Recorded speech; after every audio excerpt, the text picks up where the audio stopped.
I think at age 71, Kathy Kennedy is really considering her experience with Star Wars to be rather complete.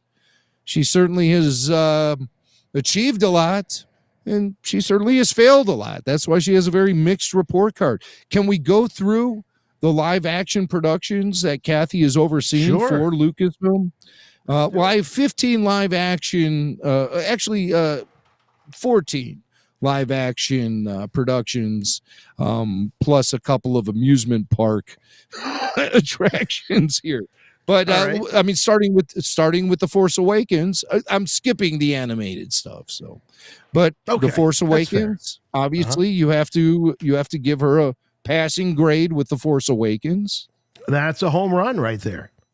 That's a home run. Yeah. The Last Jedi, box office success, but proved to be incredibly divisive in such a way that Kathy Kennedy and the folks at Lucasfilm never foresaw. They were caught blindsided by the negative reaction to The Last Jedi. And you know this for a fact because they had announced Rian Johnson was going to take Star Wars into the future with his own trilogy. Right. They announced Episode 8, a whole new trilogy. And they announced that before The Last Jedi came out. After The Last Jedi came and went and made a lot of money, not as much as The Force Awakens, of course, but it made a lot of money and was incredibly divisive. And that was not lost on the people who really control everything. I mean, if The Force Awakens gets her an A+, I think The Last Jedi has got to be like a B- or C+. Well, I mean, we'll just have to say, I'm not really giving them letter grades. I'm just saying pass or fail. And you're harsh. Pass, fail. Yeah. All right. Yeah. I'd have to say, I have to give the letter grade of F to The Last Jedi. Fail. Because it didn't establish anything for the future of Star Wars. As a matter of fact, it can really be pinpointed as the moment everything went off the rails. So we got that. We got The Rise of Skywalker, which just, to me, seemed like they were waving the white flag. There was very little merchandise to promote The Rise of Skywalker in terms of like action figures. I mean, of course, there was all the obligatory merch that you normally see with the Star Wars release, but it was a little muted. And it seemed like once The Rise of Skywalker came and went, Lucasfilm was fine with letting it just die on the vine. And it ended up making half of what the Force Awakens made. Fail. So I got to give it a fail. Rogue One, despite the fact that it was a production nightmare and Tony Gilroy, who was brought in to save the day, said when he got to Lucasfilm, they didn't know what the hell they were doing. You still have to give it a passing grade because it made a ton of money, made over $1 billion worldwide, and it is relatively considered by most Star Wars fans in the know to be the best of all the feature films produced for Disney Star Wars. So I give it a passing grade. Pass. Yes? Yes. Pass. Solo, I mean, there's no way you can look at that by, I mean, I know it has its fans, but you have to give it a failing grade. It was a nightmare of a production. She fired the directors as they were nearing the end of principal photography, brought in Ron Howard as some sort of Hail Mary pass, but it didn't affect the box office whatsoever. The box office created the first Star Wars flop ever. Now, you could point at The Last Jedi for maybe priming audiences to be anti-Star Wars in 2018 in the wake of The Last Jedi. I think The Last Jedi did a number on Star Wars, and I think Solo paid the price for it. So you got to give it an F. Easy. Yes? F. Easy F. Fail. Now we get into the streaming era. Mando season 1 and 2, big hit, massive success, passing grade all the way. Easy. Way to go, KK. But of course, that just fell into her lap. Jon Favreau brought it to her, and he and Filoni were I believe he and Filoni were conspiring behind the scenes for months, if not years, prior to that pitch to Kathy Kennedy to make The Mandalorian a TV show. They spun it that serendipity was such that they were both thinking of the same concept at the same time. And, living in the real world, we know that that's probably not just something that was left up to chance, that they were working on it together, maybe separately, but separately together. But Kathy's more than happy to take all the credit in the world when it comes to teaming up Favreau and Filoni. That was her call 100% of the way. Listen, I know how to manage upwards. I know how to make my boss believe that my idea was his idea. All I want is the idea just to get the green light. That's all I care about. And I know Favreau and Filoni, being the savvy showbiz veterans they are, probably operate in a very similar fashion. So Mando season 1 and 2 pass, and Mando season 3, despite some of the criticisms we can give to it, it still generated massive viewership. Maybe not as big as it was in season 1 or 2, but it was definitely a success for Disney Plus. So Mando across the board, all good.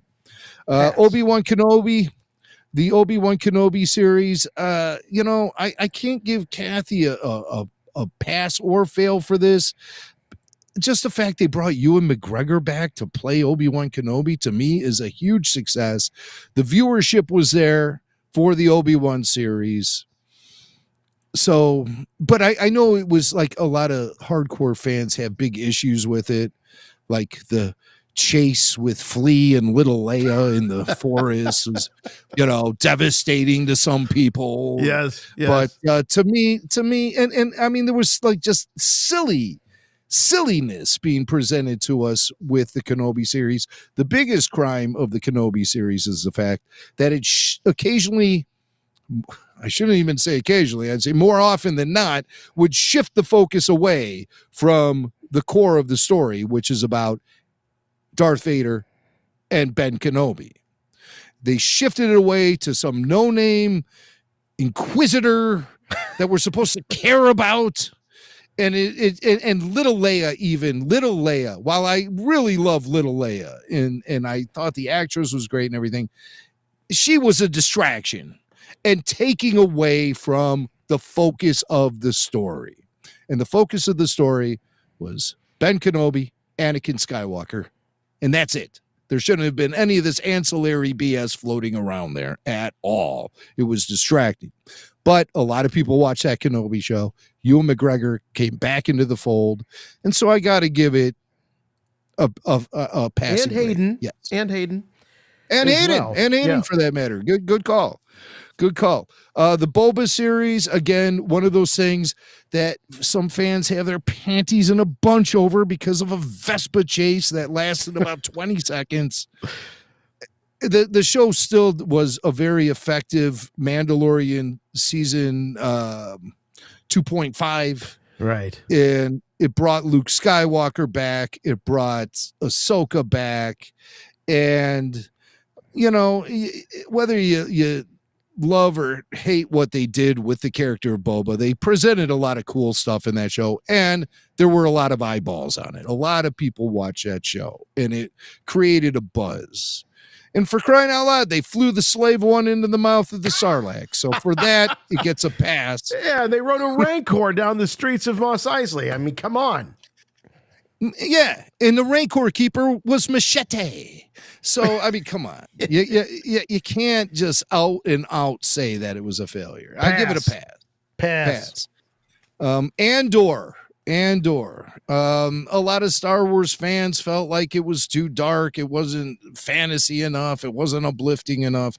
But critics sure loved it. And I think a large part of the core of Star Wars fandom really got into it, especially by the time Cassian was thrown into prison with Kino Loy. And that was just awesome storytelling. It's got a season 2, and with the critical acclaim, even though the viewership numbers weren't quite there, But the fact that it did live on to get a season 2, which is becoming like the rarest thing to happen to Star Wars series, I have to give Andor a passing grade. Of course, definitely. Agreed. Ahsoka didn't quite get the numbers you thought it would get. And the story was haphazard and patchwork. I think Dave Filoni's maybe lack of experience in the realm of being a showrunner for a live action show with a budget like that, and the breadth of the story, I think that damaged Ahsoka a bit. And I think Dave's inexperience showed. There were big ideas being presented in that, but the viewership wasn't there.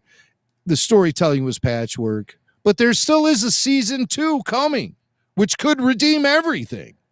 So I'm going to give Ahsoka an incomplete grade.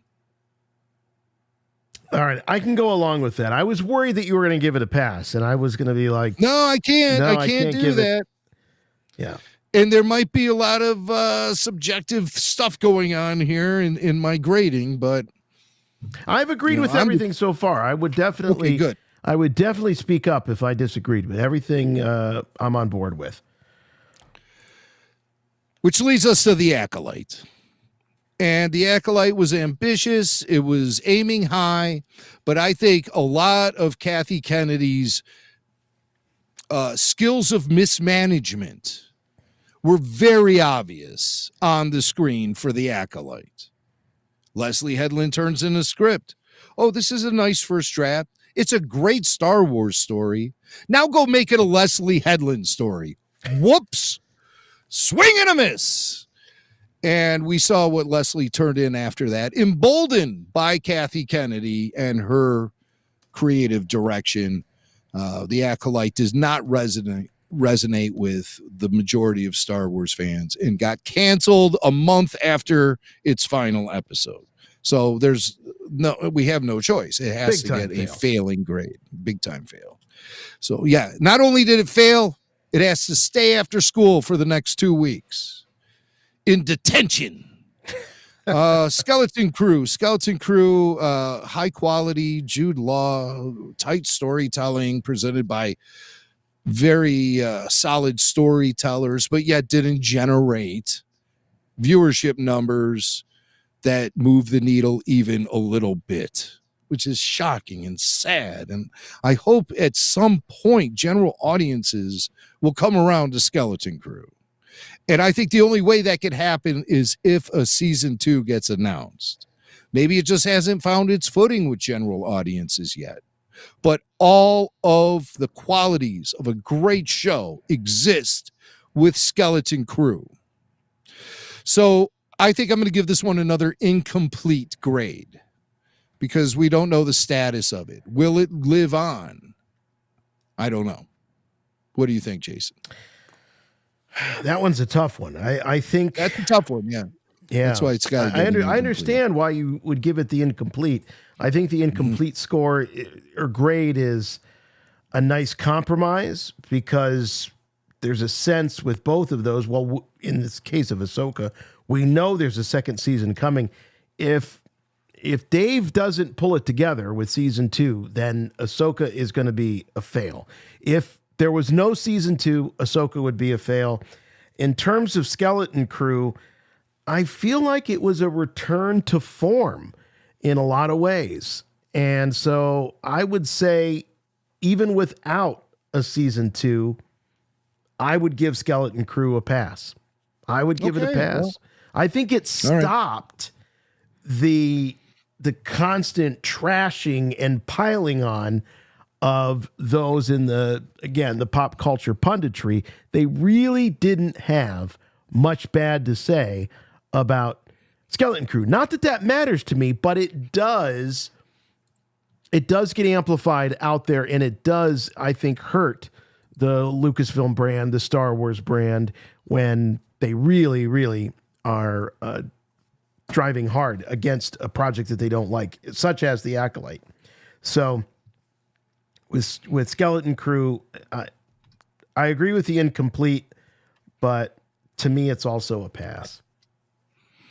All right. Well, Kathy's report card is improving now with Administrator Swank giving her a passing grade on that.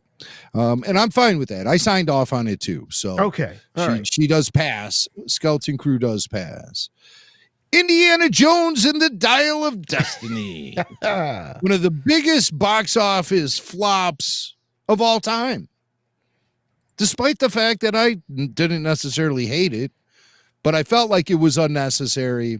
And I felt that way about the film the day it was announced. I said, what are we going to be seeing? Indiana Jones in his 80s, during the 80s? I mean, what's going on here? They gave us the late 60s story, and Harrison seemed up to it. And I was happy to see him return as Indiana Jones, but that's subjective stuff. Objectively, you have to give it a massive fail because it just flopped. It flopped. Galaxy's Edge. Now, this might be more of a Bob Iger report card here, too. But Lucasfilm was heavily involved in the development of Galaxy's Edge.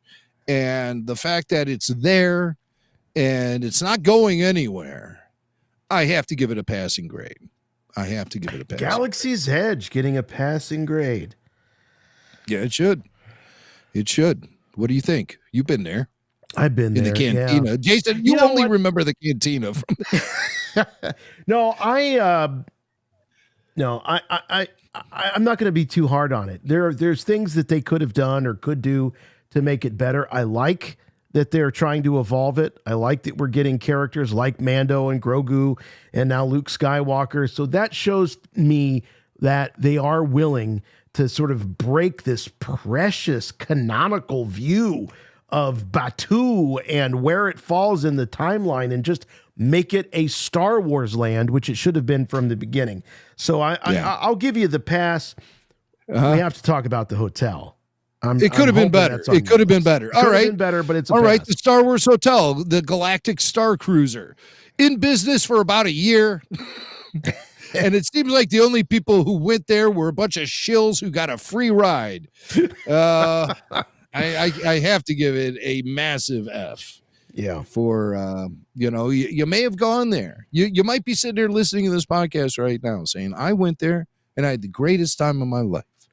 But that doesn't take away from the fact that the hotel closed a year later. It just didn't connect and it didn't work for a lot of people.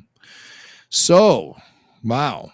Well, to add all that up is going to take some counting, which I'm not going to do, but it appears that Kathy largely has mostly passing grades. She has 1, 2, 3, 4, 5, 6 flat out Fs from the Rebel Force Radio administrative crew who is in charge of this. But I didn't even get to the fact that she made a ton of announcements for things that never happened. That's what I've got a list right here. Okay, so real quick, we'll just run down. We've got the Benioff and Weiss Star Wars trilogy axed. Didn't happen. Didn't happen. Well, they were taking a gamble on these guys because they were hot from Game of Thrones, right? And then apparently they flaked on Lucasfilm. They flat out flaked, and they walked away from the deal. And they signed another deal. They signed a deal with Netflix. Yeah, for like $250 million or something. Right. But I know that it was early 2018, right after shortly after they announced that Rian Johnson was helming a trilogy. They said that Lucasfilm did make an official announcement that the Game of Thrones guys, David Benioff and D.B. Weiss, were set to helm a series of films. They never said trilogy. They always said series of films. I've seen it being reported time and time again, a trilogy, but they always just were very specific, series of films. Yeah. And Benioff in 2023 said that here's what he said about what they wanted to do. they wanted to do a story about the first Jedi, basically how the Jedi Order came to be, why it came to be, the first lightsaber, etc. David Benioff said this a couple years ago, said the series would have explored the very origins of the Jedi Order. Oh, yes. Hey, James Mangold, ring any bells? Yeah. Because now he's developing a film called Dawn of the Jedi, and it will take place, what did they say, like 25,000 years before? Because he doesn't want to be beholden. He doesn't want to be beholden to any of the canon. He's made that very clear in statements that he does not want to have to worry about the trappings. I get that. I understand that it can be very limiting for a creative type. But yeah, so this Benioff and Weiss, there could be elements of things that maybe they talked about or provided to Lucasfilm that could show up in this Mangold thing. The Rian Johnson trilogy, they've never really come out and said that it's not happening, so it's still sort of in limbo. But that's been talked about since 2017. Before Rogue the release of the last Jedi. Rogue Squadron announced in 2020, canceled in 2023, and then miraculously back on the board, I guess. We haven't really heard from anybody, but there were rumors that it was back on, and that was when they had these dates that they needed to fill up, these theatrical release dates. It was the director who said that she was back working on it.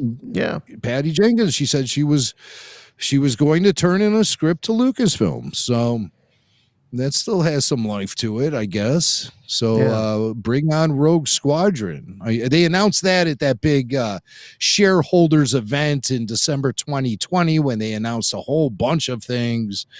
But they later made it seem like it was canceled, and then they uncanceled it last year. So where are we going? And there was also the Kevin Feige movie that he was going to produce, and he was going to work with Michael Waldron. Remember that? That goes all the way back to 2019, and then in 2023, that was when Kathleen Kennedy said, "Oh well, we never really talked about very seriously. We just mentioned blah blah blah blah blah blah."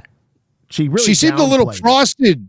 She seemed a little frosted by that whole concept of Kevin Feige doing a story. So I mean, just me reading rivalry there. I was reading her body language, and when she was asked this was in Anaheim at Star Wars Celebration 2022. Was it 22? 23. 22. 23. And I remember watching that interview she did where they asked her about the Kevin Feige film, and it almost seemed like she snapped at the interviewer, which I've seen Kathy do. And she said that was only revealed in the media. Well, it was revealed to the media by then a Disney exec, Alan Horn, who was way up at the top of the ivory tower. Right. He announced it in September 2019, saying that this mysterious Star Wars film was going to be put together by Kevin Feige. Then, Michael Waldron, who was the guy who did the Doctor Strange flick, he was tapped to write it from what industry trades were saying. But then when Kathy was asked about it, she said that was never happening. There was never any ideas surrounding that. That was just a fabrication of the reporting press. But you're right to remind everybody that was Alan Horn, and he was the head of Disney Films at the time. Right. I mean, hello. But she said we never discussed an idea. And she said, if Kevin Feige actually did come up with something, she would be all ears. But that never really happened. That's what Kathy Kennedy said. And then in November 2023, Feige said, no, it's not happening. Yeah. It's just not happening. Taika Waititi. There's another one. Taika Waititi goes back to 2020. And as of... it's, I guess the status, we could call it unclear. He's made comments over the years about, I owe them a draft. I owe them something. But beyond that, there's just been nothing even remotely definitive about that. I don't think it's going to happen. The last time he talked about it was like a couple of years ago. And if I recall, he said something like, I don't want to rush it. He said, I'm just going to let it bubble along the side and see if anything happens. But his reputation's taken a few hits since it was announced 5 years ago that he was going to be making something. And he apparently doesn't really have anything too much of substance. He probably has less than Kevin Feige. Yeah, right. Isn't that the problem, though, when they go after these people that are the flavor of the month? I mean, it's not going to take long. I mean, go with somebody who's established and shown that they can at least keep their reputation for longer than a year as the next golden boy or golden girl. Rangers of the New Republic, that I'm not really. Yes, I want to fault Kathleen Kennedy because I don't want to get into the whole Gina Carano drama, but I don't think that Rangers, I think had the Gina Carano drama not unfolded the way it did, Rangers would have happened. I don't count that as a canceled, failed, lack of administrative strength for Kathleen Kennedy. I think that there were other extenuating circumstances there. So I'm not going to, I'm not throwing that in there. Josh Trank's Boba Fett film. Josh Trank, again, proved to be very, very problematic. And I, for one, am glad that Josh Trank didn't get a chance to do his Boba Fett film. So I think it was canceled for good reason. Star Wars Detours, that really wasn't a Kathleen Kennedy move, I don't think. Would you? No, I think it was. Yeah, you throw that at Kathleen Kennedy. We have some stuff coming up, recent comments that Seth Green made about Star Wars Detours. So let's hold off on our conversation until we hear the quotes from good old Seth. Even if you take that one out and you throw out the Josh Trank, you still got 6, 7 major projects with major players that were announced or were strongly suggested in the press as happening, and they were either canceled or they just didn't come through. So my question is, when we look at this pass-fail, how do we include this in Kathleen Kennedy's report card? It's easy to look at the projects that happen, but we've got to look at sort of this chaotic mess that seems to have unfolded over the last 10 years under her leadership. And you're not even including the fact that the Obi-Wan Kenobi thing was supposed to be a film trilogy, right? And not just this sort of half-baked streaming series. You're not including the fact that Colin Trevorrow was deep into development for episode 9, and the plug got pulled on him for reasons we still don't even understand. A filmmaker named J.D. Dillard was working on a Sith film for Lucasfilm. I don't remember that one at all. Yeah. I don't remember that one at all. J.D. Dillard. He's a guy who is responsible for films called Sweetheart, Devotion. And he was with writer Matt Owens, who wrote the Luke Cage series. He was set to write the film. And in November 2022, he confirmed that his film is no longer a thing, not for his lack of trying. But some people were saying that it was a Sith movie, partly inspired by the Star Wars TIE Fighter video game, the PC video game. Deadline reported a lot of the film would have taken place on Exegol, the planet where Palpatine and the Sith were hiding out. Interesting. Of course, Guillermo del Toro was deep in development in a Star Wars film, a Jabba Godfather type film. And David Goyer was set to write that, the guy who wrote Man of Steel. He was set to write that, but it all just sort of fell apart. And Justin Simeon was supposed to do a Lando film. Right. Oh, Lando. Oh, how did I forget Lando? Which Donald Glover revealed that he's now writing. But that thing's been on the back burner. That was announced in December 2020, along with A Droid's Tale, which was supposed to be some ILM Star Wars film that it was unknown when she announced it, if it was going to be a feature film or a series, and it's never been heard of again since she made that announcement. Lord and Miller were supposed to direct a solo film. We talked about that. The Charmin Obaid Chinoy thing has been in developmental hell for years. So it's a pretty huge dance card she has here. I mean, if you just look at the Disney 2020 Investor Day live stream event, happened December 2020. They announced The Acolyte, Rangers of the New Republic, a Willow series, a film called Children of Blood and Bone, A Droid's Tale, Lando, Ahsoka, the Taika Waititi film, a new Indiana Jones film, Star Wars Visions, The Bad Batch, and Andor. Out of all those, 7 out of 11 actually happened. So that's not too bad of a batting average, but it's, you know, when you tease the audience and make promises for things that never happen or even ever get mentioned again, you start to lose confidence. You lose confidence.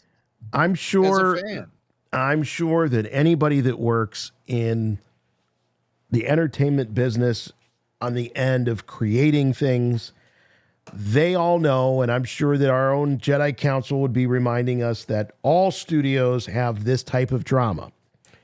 The difference is that Lucasfilm tended to, it didn't take much for them to want to grab somebody from backstage at a Star Wars celebration, throw them on the stage and say, guess what? They're making a Star Wars project.